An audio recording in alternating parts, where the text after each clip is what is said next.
Some people come to me because I want to change my job. And other people come to me saying, I have tried changing my job so many times and I find myself in the same situation, regardless of what I do. I find myself burnt out. I find myself overgiving. There's a lot of burnout. There's a lot of feeling, just a sense that I've just sacrificed myself again and again and again for a cause, for a corporation, for a job, this is just unsustainable. When people come to me, I say, I don't help you write your resume or your cover letter. That's not the kind of work I do. It's really about helping you write your own script for the life you want to live.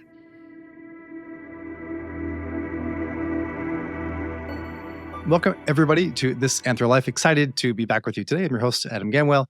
And I'm really excited to be joined once again by the wonderful Dr. Nethra Samarawickrema, a fellow anthropologist that's doing a lot of really, really powerful and important work around the world of coaching and kind of helping people reach their potential. So I want to intro where we've been and then kind of get us where we're going. But first off, I just want to say, Nethra, welcome back to the pod. Good to have you. Thank you so much, Adam. It's great to be back. Awesome. And the reason I wanted to have you back is that, on our previous conversation, we were kind of diving into the questions and ideas around the transformative power of listening, right? And what does that mean as a way to both listen to oneself and listen to kind of how the world is resonating with you and how that kind of builds connections with others and new kinds of context across human connection. And there's been a lot of a bit of time since we've last talked, but then also, your own work has done, I think, some really, really interesting and powerful evolutions and kind of found its new space too. And so I love this idea of, as we learn to listen to self and to the world around us, what does that mean for our own transformations? What does that mean for the kind of work that we can do? And the theme that was catching me also around this is that as people have been rethinking what the value of work in their lives is and what they can do with themselves kind of in different spaces, I was really interested to kind of catch up with you and see where we were. Like, what does it mean to kind of put ourselves in a space where we have values aligned work that's doing the work that matters to me? And then how has that kind of shaped where we're going next? So let's kind of start with this idea of like, people are kind of coming to you around these questions of kind of career moves and like, but that's changed a little bit. So tell me where you are now and what we're kind of thinking about in terms of from values aligned work into how are people finding you today? Well, Adam, yes. So much has developed since we last talked. And it's developed, I see my work as a co-creation with my clients, and I'm learning from them as much as they're learning from me. And so over the past 3 years, I've had people coming to me from a very distinct place, which is that there are people who have sort of gone through a career for a substantial period of time. So these are mid-career professionals. A number of them are in tech. A number of them are in nonprofits. Then there are people who are creatives like writers, academics, but people who have really gone quite a ways in doing the work that they really felt pulled to do. And what's been really interesting to me is that they've reached a level of stability and security in their jobs. And they've hit what I call a crisis of meaning. And so a number of people, I'll give you some examples. I have a number of engineers who come to me, a number of people who work in Silicon Valley in tech.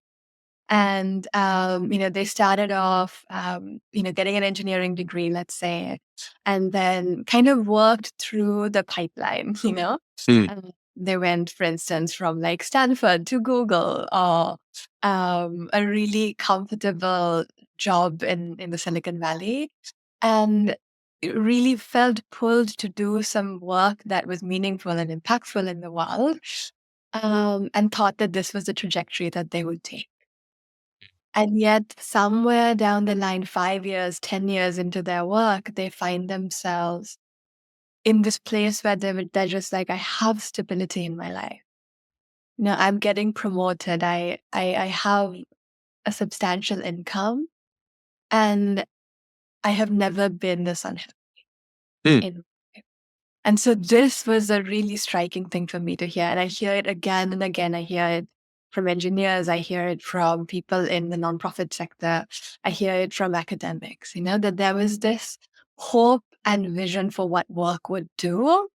But somewhere along the line, the sense that I got lost and Mm, I'm spending my days as a kind of cog in the wheel, a wheel that mm, I didn't create. And as a result of this, I'm very good at what I do, but I'm really disconnected from who I am. And I mm, don't actually know. I know I need to make some kind of change in my life. And I don't know how to do that. And I don't know actually to look into myself and ask, who am I and what do I want? So that mm. is the starting point that people tend to come to me with. Wow, that's super profound, and I think there's so much there to unpack. And it's interesting that I had a recent conversation with Dr. Anne-Laure Lecomte, who's a neuroscientist, and we were talking along similar lines. And kind of her approach to this is that we often have this kind of, or are trained into this linear form of thinking in terms of creating goals and saying, I want to achieve X, Y, Z by year 5 in my job, and then I want to make sure that I'm in certain position of this. And she kind of argues that that model is broken in terms of we find ourselves moving along these paths, but then when at some point we find ourselves inadvertently kind of asking, "Wait, what am I doing?" Like, and if something doesn't seem like it clicks. And so, I really appreciate what you're saying here too, in this kind of framing of a similar type problem, where it's that I've got the skill set that I built. I've like got the degree. I've worked through the corporate ladder in a certain direction. But now that I'm in a certain point and I'm either at a new vista where I can kind of look around because I have some stability, I now don't even know what I'm doing here, right, or why I'm here, right. And I think it's really profound to kind of think about this idea too, because also a lot of us, as we are moving into the world, especially coming out of school, there's a lot of energy and conversation around like the get that first job, right? But what I hear you saying too in this space is that there's kind of an entire other demographic that we don't often think about, right? And that's folks that have already kind of made it in their path a little bit, or they've kind of gone into the forest, as it were, and then they are now kind of looking to see the trees and saying, I don't know if I recognize the path that I'm on, or if I do, I don't know why I'm on that path, right? Like, who am I in that place? And so, I'd love to kind of break this down a little bit and kind of note, like, how has that then changed the way that you think about approaching conversations with folks? Because, like, last time we were talking, and we see this also with career coaches and other areas too. It's like, I want to help you kind of find that meaning in kind of value oriented work. But then at the same time, like, I might have, like, it sounds like you're attracting a new audience, I guess, that's kind of now saying, I need that values aligned work. I didn't, like, I never started in that point. I kind of did the linear path thing. Now I'm lost. And so, do you see those kind of intersections coming together, where it's like folks kind of in mid career with more stability are coming to ask those kind of value oriented questions? Absolutely, Adam. And I think, the way I think about it is this tension, I think, that many people come to, which is this tension inside between a desire for authenticity and a Mm, desire for belonging.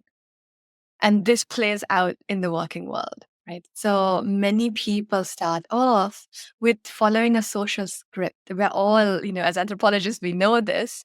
We are born into a world that has a certain set of codes and values and expectations and social pressures, right? mm, And so there is this model of success that many of us are fed of, success looks like this, right? It's that linear mm, trajectory of, if you get this degree, if you do this career, if you buy this house, mm, if you have a life that looks like this, then you arrive.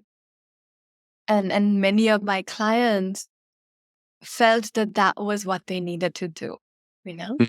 mm, They're incredibly passionate people and very, very hardworking people. But the work that they were doing kind of followed this external script of what they were told they were supposed to do to find happiness and to find success and to belong in this world, because that's mm, a powerful motivator, much more powerful than money, I think. mm. Yeah. And so you get on this path where you do what you're told to do, and it's fed to us through the institutions that we're in, through school, through college, through grad school. Even if you go get a PhD, right, there's a path there's an arc that's mapped out for you. Mm, And you're just told, get on this trajectory and you'll be fine. You know? And when you reach that model of success, you will receive connection, validation, approval, and finally feel like you've arrived. And the sense of inadequacy that you might be living with will go away. Mm, And the sense of disconnection you feel from other people will go away if you make it to this mm, place. And so this is the dream, I think, that motivates a lot of people. And what happens is that we're not asked to ask ourselves, what do I want? mm, Who am I? What gives me meaning? What lights me up? What gets me into a state of flow? mm, And many people actually are told, well, if you have something that you love, if you love writing, if you have a political commitment, if you have a creative pursuit, do those things, put that to a side, do those things as a hobby, but really get in line because this mm, is what you're supposed to do, right?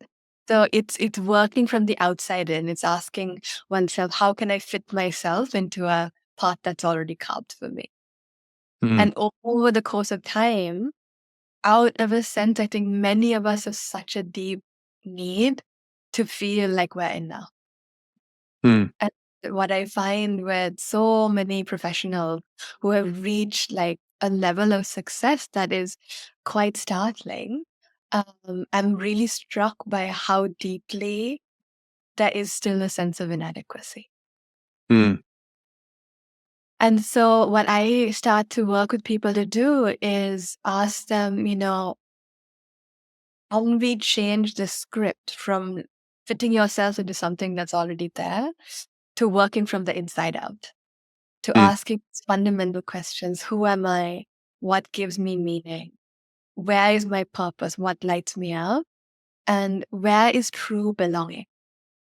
mm, What feels authentic? And is there a way for me to find authenticity and belonging in the same place rather than see these things as polar opposites? That's really interesting. Because I'm not sure I've like conceived of them as like being pulled that way in terms of like authenticity and belonging, but I think that makes a lot of sense. And I think it's, I mean, part of the reason I may have thought about it this way is because we're not trained to think of it that way, right? It's kind of like authenticity is like, yeah, you be you. And belonging, of course, is like be part of a group, right? And so we can kind of see how they become stretched, as we are working in a career, in a political group, whatever it kind of is, when it's always kind of self, I don't want to say versus other, but self in relationship to other, right? And that so often, I think, what I'm hearing you say too is that like we tend to get pulled, often subtly, right? Like sometimes more overtly into the like the belonging category that like pulls us away from a more sense of authenticity of ourself. And I mean, I suppose that's also why we're seeing, and we have seen this like bigger rise of like bring your whole self to work kind of philosophy, or the idea of like how can you be more of you at work. And these are ideas that I both like, but also find, if not cheesy, but just like I've always found it weird in workplaces saying, "Hey, let's be more authentically you when you come to work." And it's like, okay, like let's think about why we're having that conversation. So I feel like you're helping me kind of put together some of these pieces of my own discomfort with why, when I see a giant corporation doing this. I mean, I also want people to be whole at work, but it always feels funny that like we have to then explicitly attempt to do that through a workplace.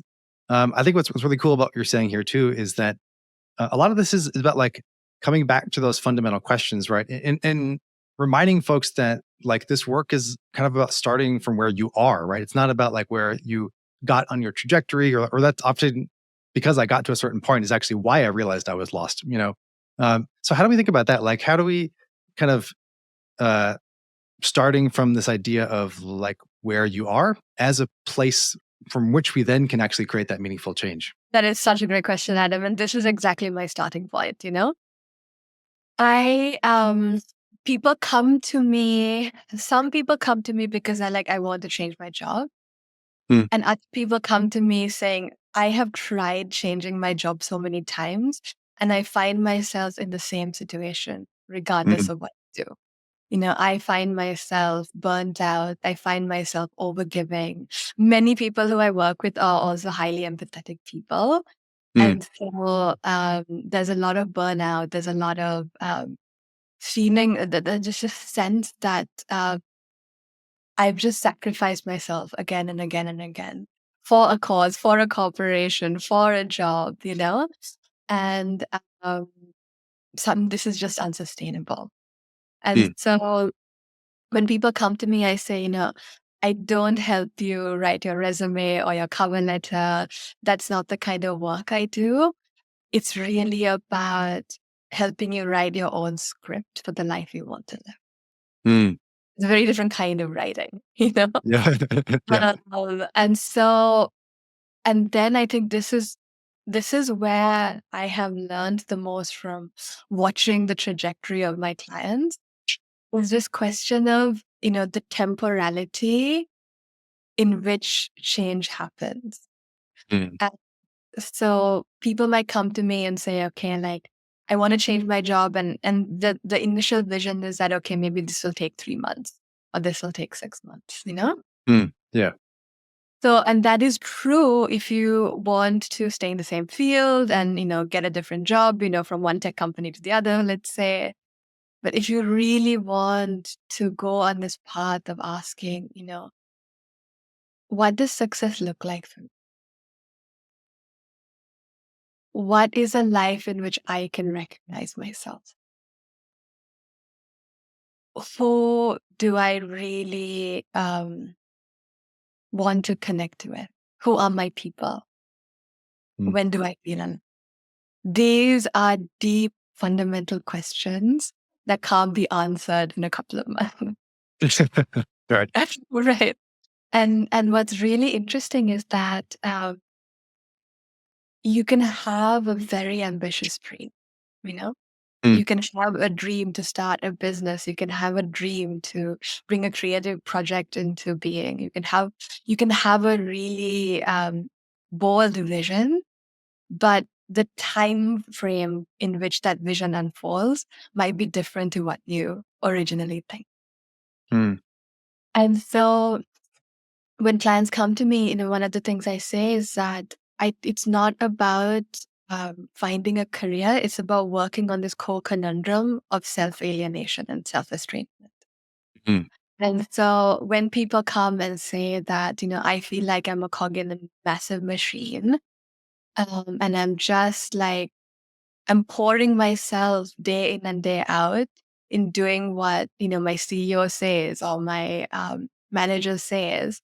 And then, the next day, all the work I've done has been just put aside because another project comes. So Mm. there's just this sense of like my energy is spent towards something in which I can't recognize myself. And that has become so normal for me. Mm. I actually, this sense that of self-estrangement has become the norm. And I don't actually know how to give myself permission to do the things I want to do. Mm. And that is the starting point.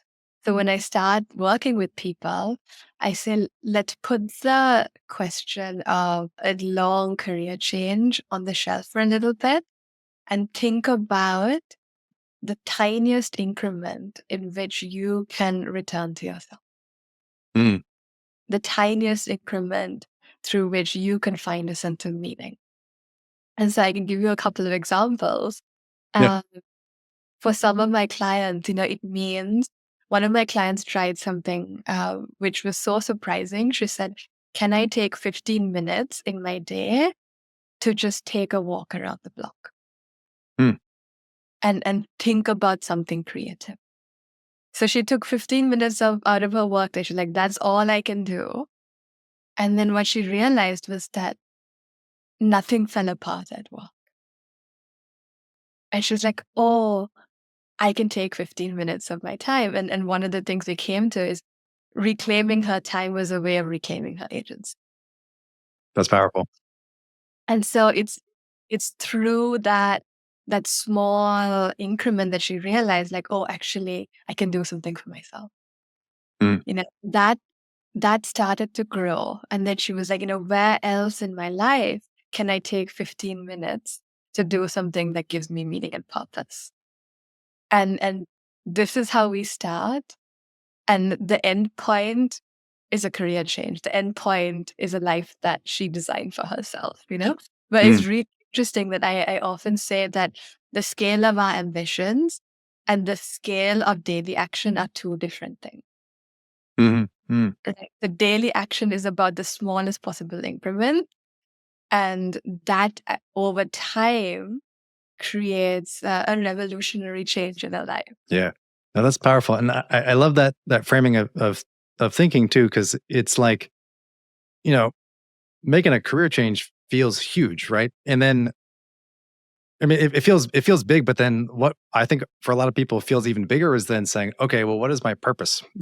What do I get meaning out of something? That's a big question, right? And it's especially if you either are not a, you know, artistic type or like a, love philosophy, you may have either never asked those questions, and or like they do feel antithetical to here, what are my KPIs in my quarterly goals for this business project, right? It's like nobody cares about what your meaning is. It's like your meaning is to accomplish these goals to and improve your product or whatever it is, or sell more.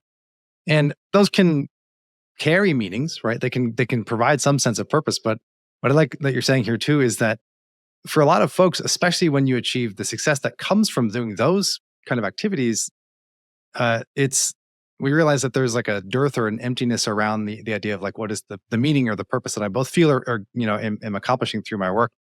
And then when I ask that question, it's kind of like I don't even know where to start with that because it's huge. But then what I like you're saying here is like we can actually then just kind of drill it down to a small tiny little thing that we can do for ourselves when asking around these questions of like, who am I or what gives me joy. And I love the idea of taking a 15-minute walk.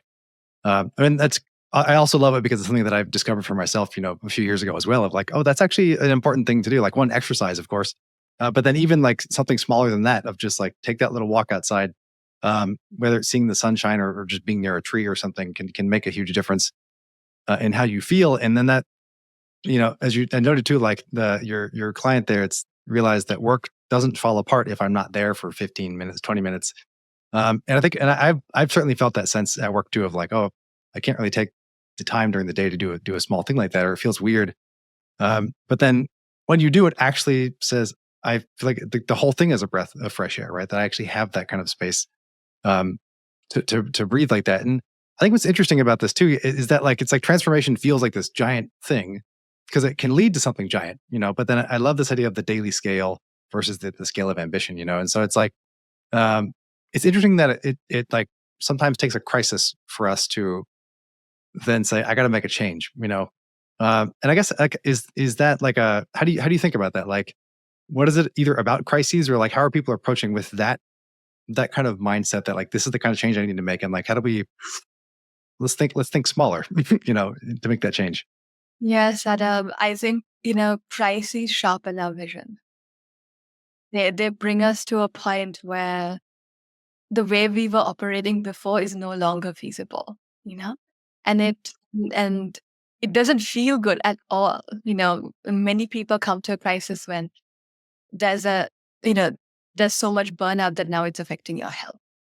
Or it's like my there's so much conflict in my family because I've overgiven to work, or your marriage is going undone. Like something happens or you've been laid off, over a series of times, or you've had a massive conflict in your company. So it can be this momentous thing. It can also be a small trickle that over time there's depression. There is just a sense of like, I can't get myself to sit in front of my computer anymore. You know, Yeah. I can't bring myself to get up and go to work. Right. That there's this heaviness and there's this like denseness that builds over time. Mm. And so it motivates people, to go out and look for, well, what else is out there.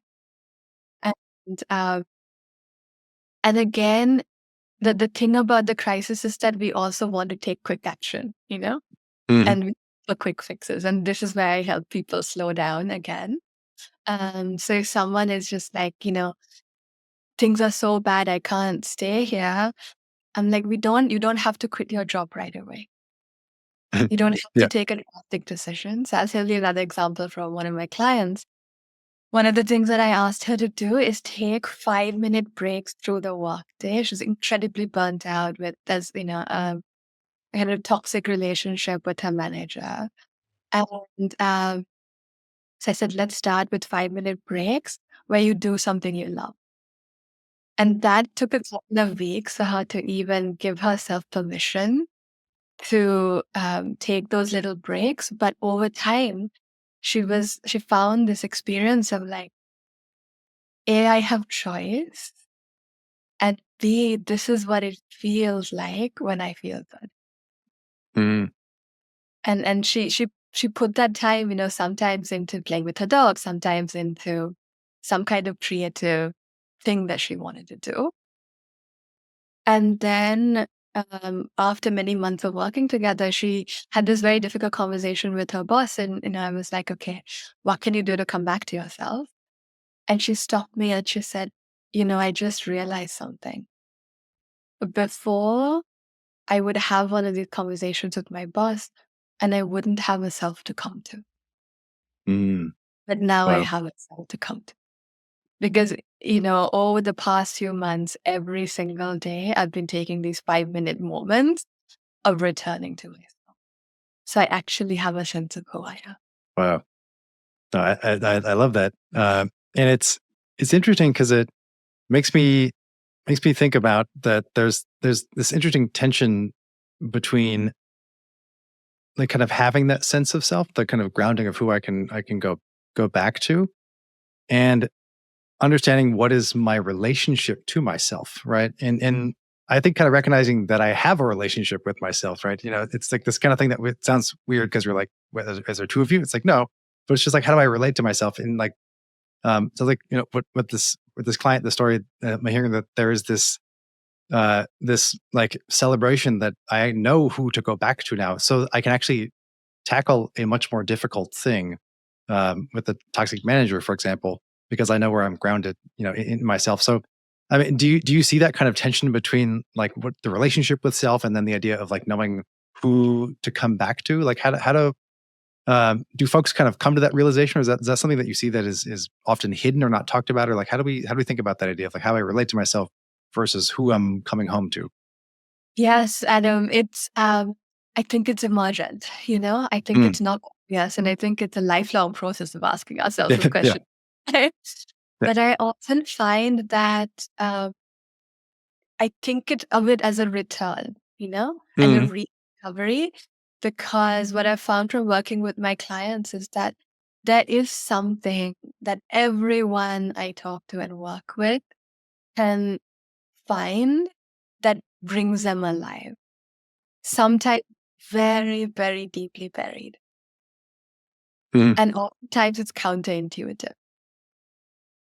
And so it's these moments, these little moments of like asking, okay. So I ask people when I start to work with them, like even thinking of your work day, what parts of your work light you up? Mm. And many times my clients will say, you know, there's something about service that I value, right? It's like for instance, I was talking to an engineer, very skilled at the technical work he does. Um, and when I asked him what lights you up, he said, it's these little moments of conversations that I have with my colleagues. Mm. It's connection, actually. It's not the engineering that Yeah. he Yeah. with that, right? It's these moments of conversation and connection. And so he was saying that the reason that work feels so hollow is that he's lonely at work, that he doesn't have as much of these collaborative moments. Um, so in the course of our work, we really started to think about how can I build more of those collaborative spaces, both at work and in my life. Uh, there was someone else I worked with who was sort of gearing to do again, coding and engineering, but there was just some part of him that was just resisting, sort of following the script of what he was supposed to do. And it took him a long, long time of giving himself like little creative projects where he would read the things he wanted to read. He Mm, would sort of write the things he wanted to write. He just gave himself permission for many, many months to pursue whatever got him in a state of flow. mm, And after he did that for a long period of time, one day he was like, I have a project. I mm, want to build something, this is what I want to create. And it was that slow process of returning to what do I love? When do I feel alive? What makes me light up? And the key question to ask is, what do I value? mhm, So this is where, I have found that the movement from alienation and self-estrangement at work into finding the sense of self-connection and a capacity to live from the inside out is the question of asking, where are my values? Where do I find meaning? So it's mm, that values alignment that also realigns you back into yourself and mm. cuts out that process of self-estrangement. I love that idea too, and I think something that I'm putting on my listener hat here and thinking about like something that I might be struggling with if I'm trying to say I like this process sounds great because either I feel burnt out at work or I feel estranged, or I'm lonely at work too, right? But I don't know if I like I guess I maybe it's like if I feel a sense of inadequacy, like maybe I'm not the kind of person that gets to do this. Like either I'm part of me might be afraid of like wanting to actually ask those questions, or I'm afraid I'm gonna lose my job if I like take a little 5 minute walk. So it's like, how do we kind of like talk to folks like that? That if it's like I'm either feel inadequate, or like how do I deal with the like how do I even get there? Like I'm kind of afraid that people like me don't get to do that. I hear this all the time. And the strange thing, Adam, is that I hear it from people in multiple places. I hear it from startup co-founders, right? So even at a lead level, this can come up. And I think inadequacy is connected to belonging. Mhm, It's very much linked to that. And so the inner critic says someone like me doesn't get to do this. It's only ambitious people, it's only people like X, Y, and Z who can start their own company, who can, write their book or do any of these things. I just like to hang back mm, and just sort of respond to what I'm asked to do until the point that it just feels no longer sustainable to do it. yeah. Um, and so I help people cultivate self-compassion Mm, and self-love, and take very small risks. So if they have a writing project that they like to do, but are scared to share it with the world, I say, write for 5 minutes and you're not going to show it to anyone. Just, mm, just, just do it for pleasure, you know? And mhm, after you get used to doing that for a while, then I say, is there someone you can think of in your life who has supported you in your writing? mhm, And then can you share it with that person? And then they do that. And then they get this visceral experience of being seen for the very thing that they love to do and the very mhm. thing they were terrified to show the world. Wow. And they have an embodied experience of this is what it's like to be fully me and to take this risk of putting myself out there and to be received with appreciation. Mm, So it's again, you take a small risk. You try a small experiment. You take a small risk. It serves. It helps. It builds capacity. It builds resilience. And then automatically, then you're like, who else can I show my writing to? What else mm. can I do? And so it has its own snowball effect. Because I think it speaks to something that you were saying earlier on to about this idea of kind of finding my people as part of that belonging exploration process. And like this is I think a nice example because sometimes folks might think, oh, kind of finding your tribe, finding your people. It's like uh, folks I get on with, but it sounds like this is more like the things that I really want to do in the world or put out of what makes me happy, whether it is kind of writing uh, about something that I want to express, or like writing can be I either want to tell a story or it's like something I need to express, right? And then being able to share that expression with someone and feeling seen, feeling heard, by doing that, like, is incredibly empowering. And but there's this, I think this really important other side too that's at play that you're pointing towards, right? That it is like it's also unlocking that process of finding your people, right? Am I thinking about that? Uh, not the right way, but a useful way. Absolutely, Adam. And what I talk about is look for resonance. Mhm. I love that term. So it's not about networking. It's not Yeah. about putting on the clothes and going to these events, right?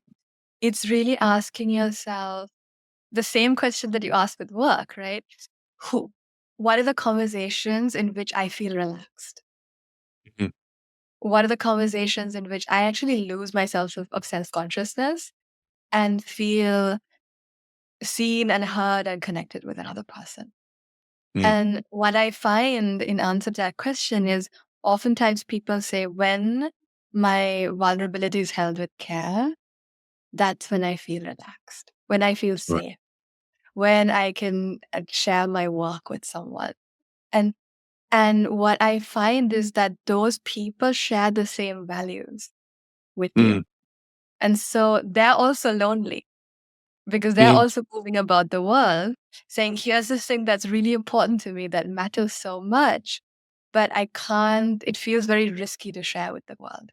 And you put two of these people together in conversation, and suddenly it's just like, oh my God, there's possibility. Mm. And there's this easy, relaxed sense of togetherness and this sense of just like wonder and amazement.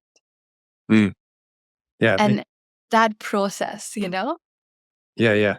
No, 'cause it's interesting because it feels like it's both uh, that this kind of wonder and awe that kind of comes out of it because it's like, oh, I feel like it's a genuine connection, right? But I also like imagine like also this like this like immense sense of relief too that it's like both expressed and then also like through connection. I think that that's really powerful too. That we often don't give a lot of credence to is like when we find that connection, there's like this powerful like I don't know relief sense, I guess, or just that to me like engenders this like wonder of like wow this is the thing that I can do that we can do together and it's like and actually we're only doing it because we're together too, right? It's like because I took a risk to share and you took a risk to hear, and like that is wonderful, like literally in the sense, right? Of provoking wonder, um I love this idea too of like uh kind of putting on your bravery and being or risking kind of being vulnerable and sharing something, but then like the reward is not so much that you get to share the thing, but it's like that we can find a new way of connecting with one another, right? That actually makes me more grounded in myself, you more grounded in yourself too. Um, and to me, like what authenticity is all about, right? It's about I think this anchoring, like in this is who I actually feel like I am, which I love.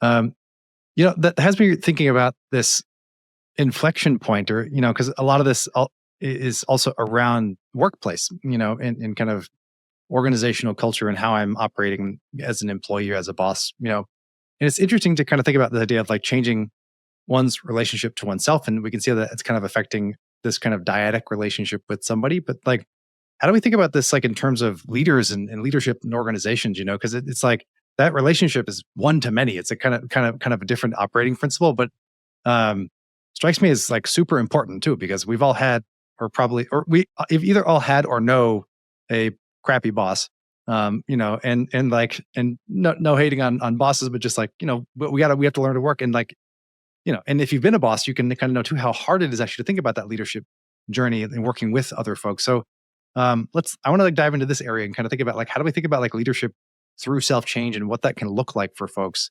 um and what that relationship is kind of seen in your play, because I think you kind of work with leaderships or leader which is leadership or leaders kind of in this area. So how do we think about bringing leadership and leaders into these questions of kind of self-realization and knowing oneself? This has been an area of deep amazement for me because I Mm. work with startup co-founders. And what I have found is that many of the people, at least that I encounter, have this really interesting mix of ambition and a sense of inadequacy. Mm. And the reason for that is this. So the co-founders I worked with have a bold vision, and there are many of them sort of, they take this leadership role, they take this risk, they embark on this path because they have a mission, There's something that they do values aligned work. They have a sense of like, I have a purpose, I have a dream, I have this big thing that I want to bring about. And so many of them, it actually goes against the grain of the status quo. Mm. So what happens then is that this authenticity, belonging, polarization starts to really play itself out. Right. So the more I kind of, take this project that I have, take this vision that I have out into the world, I see that it actually goes against the grain of how things are usually done. And suddenly I start to feel like, oh, if I'm authentic, I'm not going to get funding. If I really show what I want to do, um, I'm not going to be able to market my product. I have to shape shift my business in order to meet what the market wants. So again, we start to see this experience of self-estrangement playing out. And so the people I work with have what I call an impossible dream. It feels impossible because it goes against the grain of the social world. That's where its power and beauty lie. And that's where the person also feels really, really scared because the threat of a loss of belonging, a loss of funding, um, a loss of that very dream when there's no recognition of it from the outside world. Mm. And so what I start to do with people is say, how can we rebuild your relationship to yourself first? Mm. Where you get to come back to yourself again and again and again and say, what do I value? Who am I?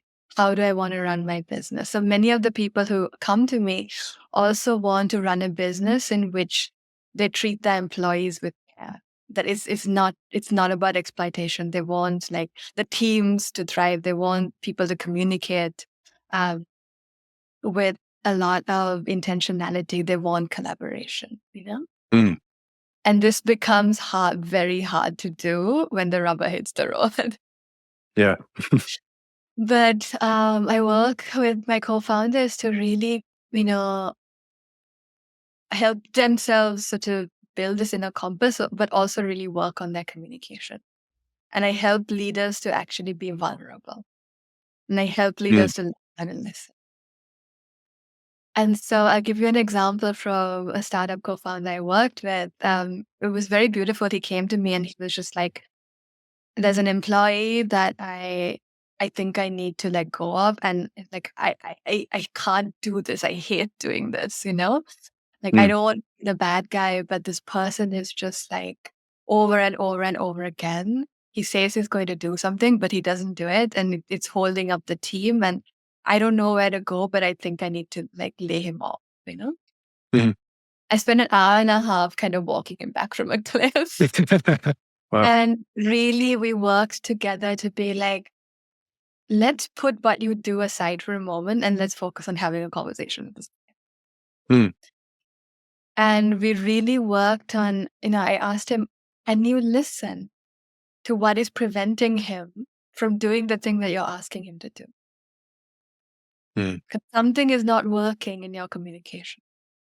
Can you figure that out first?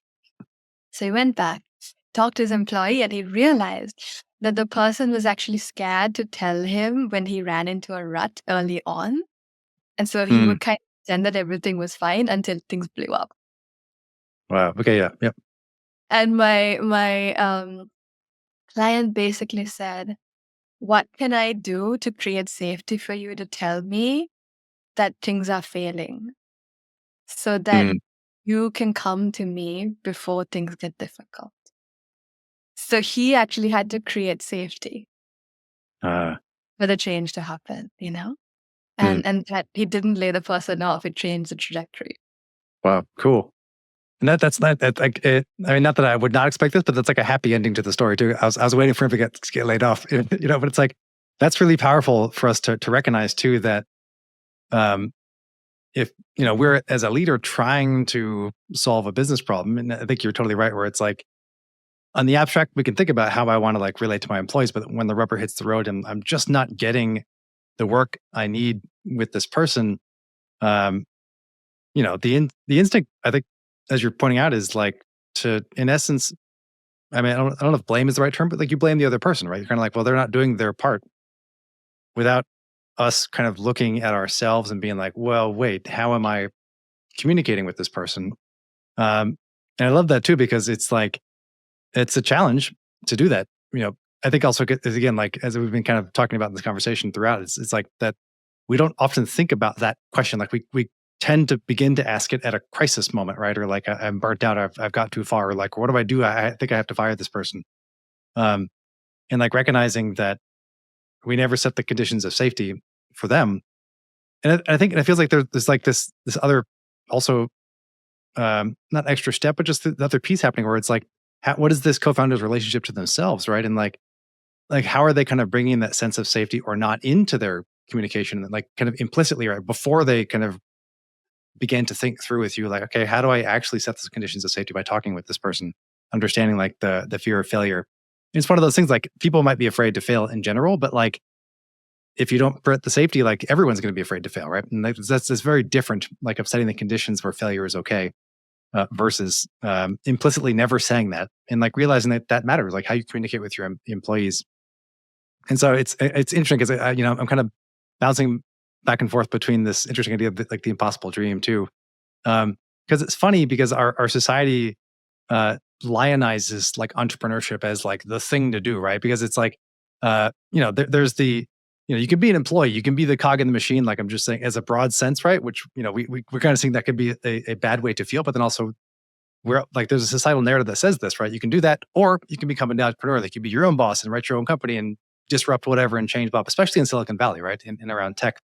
But this really compelling kind of dichotomy, you're kind of helping us realize that the the kind of sense of inadequacy or these impossible dreams that kind of follow a lot of this, because it's like I'm also trying to fit into the entrepreneurship box, right? And I'm like missing the like or having the same exact kind of problem that like seems to only exist in the employee box. Like, why is it also on this side? Like, I thought like me being me was the entrepreneur. That was the way, but realizing that it's like I'm still here too, right? And like I still have to deal with me no matter whether I'm the entrepreneur, co-founder, leader, and or employee. And I think that's profound. Like to at the end of the day, who's there? It's you, right? And like whether you like what your role is doesn't necessarily get you out of that. Like you have to go home to something, and you're always going to be there at that home, And it's like getting comfortable with that home and recognizing what it is. I think it's so important, and it's I think really powerful, like especially in the leadership context, because it's like you're setting the stage for an organization. You set the ground rules. Oftentimes implicitly. I think as you're pointing out here too, that we don't realize how we are or are not shaping the way that someone can come to work. It's not entirely on the leader, but like a huge amount of it is, right, and like what that ethos can look like. Um, and I'm curious about this too, because it's like oftentimes we'll see organizations talk about their mission, their vision, their purpose, right, as from an organizational level. But it seems like a lot of that doesn't get translated to or from the individual, like the person themselves. And I'm kind of curious, like, have you seen that pop up, or like how might we think about that? Or maybe what advice do you have for leaders and co-founders as if they begin to excavate themselves, like how do you not just slap a cool sounding but ultimately empty mission statement to your work or your vision statement, you know, in a way that also can alienate you from yourself and or your employees? Yes, and this is where I think the anthropological idea of praxis really comes in. Nice. Comes into play. And I introduce this idea to everyone I work with, which is how do we align our words with our actions? How do we align our work with our values? Not just in the mission statement, but in every interaction we have. Mm, And how do we encourage our employees to also do the same? mhm, How do you work with people to be like, okay, I know you're hired for this role, but like, where do you feel you can thrive? Can you tell me what you don't like to do? Can we find someone else to do that? Right. Yeah. Can you train? I think this is so important because people come from so many different places. Can you train your employees in not just their technical skills, but their communications? So that people keep coming back, not just to what we're doing, but how we're doing the work. Yeah. And then shift from an outcome-oriented mindset to a process-oriented mindset. And this is the most powerful shift, because in a process-oriented mindset, you make a lot of space for failure. You create safety for mistakes, and you enable experimentation. When you do that, you end up solving for the right problems. If it's an outcome-oriented process, you actually become blind to everything that's going on because you're only fixated on the goal, the result. Whoa. But if Yeah. you work through this process-oriented way, you keep coming back to values alignment. You keep coming back to yourself, you know? Yeah. And so this, I think, is the deepest place that leaders need to put their energy. Before it's too late. Like, you do this right from the get-go. You do this in how you hire. You do this in how you raise funds. You do this in how you say no. Learning to say no to things that are not aligned, I think, is the most powerful tool that a leader can have. Yeah, that's what I was thinking, because it's like, and that requires courage, right? To learn to both to look inward like that, but then also to either say no to things that don't work, or that doesn't align, because it can be very scary to be like, I actually don't want to take investment from this firm because their values don't align with where we're trying to do at the company, and that's like terrifying to say. Well, that was a shot of, we could have stayed in business because I took that money, and like it's a tough trade off to think about. But I love this idea of like, when you have a process orientation, then you're kind of thinking across, like, hey, like if I take investment this way, then what does that mean for what is this kind of process, right? And versus I want to get money, and then that's the outcome, and like how you get there, whatever. And it's like, what I love about this too is to bring us full circle to is like, the self is a process, right? Like, we're like, there's no outcome. Like, when am I done being me? It's like, I guess when I'm dead, but like, that's, but even then, like, the story of me for a little while is going to like evolve also, right? From if anybody decides to share it or talk about it, but it's like, while we're here, like, we're always in process. And it's like, it's such an important thing to remember, and cool to think about that, how that can reflect in work, right? And how we function as leaders with other people. That's powerful stuff. I like that a lot. You know, as always, I'm inspired by the work that you're doing, and like, you getting me to think in new ways. And I'm excited for folks to be able to check out your work too. Like, so if folks want to learn more about your coaching practices, your work, like, where can folks learn more about you? They can come to my website. It's www.workwithnethra.com. And if anyone wants to explore coaching, I offer a free 30-minute intro call. So that's how they can find me. I also have a newsletter that I send out bi-weekly. I also run bi-weekly workshops called the Holding Space. So if you sign up for my newsletter, then you'll get notified about it. So those are the things that I do. Very cool. No, I'm super excited to help folks connect with you, and I'm really enthused about the work that you're doing. If I can just, like, I'll throw one other question there that's kind of on my mind, is like, as folks are thinking about this, and we're kind of heading off into the world now, like, what kind of advice might you have for folks if they want to, like, they want their work to not just like represent themselves authentically, but they want to like actively contribute towards like the society that they want to see? Like, how do you help folks think about that framing? I think the big question to ask is, what is it that I love to do that also connects me to others? What is it that I love to do that also contributes to others? And again, to start at the smallest possible scale. Yeah. And just see what it's like to do that. And ask yourself, how can that grow? And allow the process to show you what that intersection can become. Yes. I'm like jazz snapping, because that's yeah, totally. I love that too, because it's like, And I think that's incredibly empowering just because it's like, I want to affect the world in a positive way, right? I want to make positive change. I want to improve my community, my business, whatever it is. But then when I want to see that actually happen, like the idea that I need to then start at the smallest thing that I can, like the atom, not me, atom, but atomic, thing of myself to be able to kind of ask, what do I love? What do I love to do? Like, what's something small that I can begin with? Because that's actually where that change begins for me to then connecting with others. So I love that it's doable, right? Which is the best part. Like, this is not a like, okay, you have to go climb a mountain now. It's like, no, no, no. Draw a mountain first, you know, and then Exactly. we can go from there. And so I promise one final actual question I have to think about here is this idea of like, how do we think about that relationship between these like small units of action that we might take, writing something, doing for a small walk, and temporality or time? Like, how do we think about what these small actions like work with in terms of putting myself either on a timeline, or I like to think about a time spiral, I guess.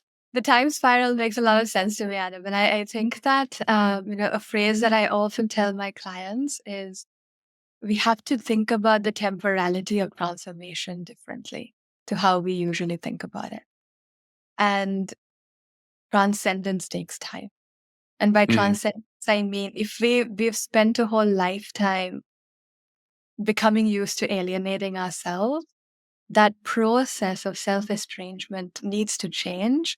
And that sometimes took decades to build. mhm, And so it's like a rudder of a ship. You have to find the lever to push, and it turns the whole ship around. And this tiny unit of action is that rudder.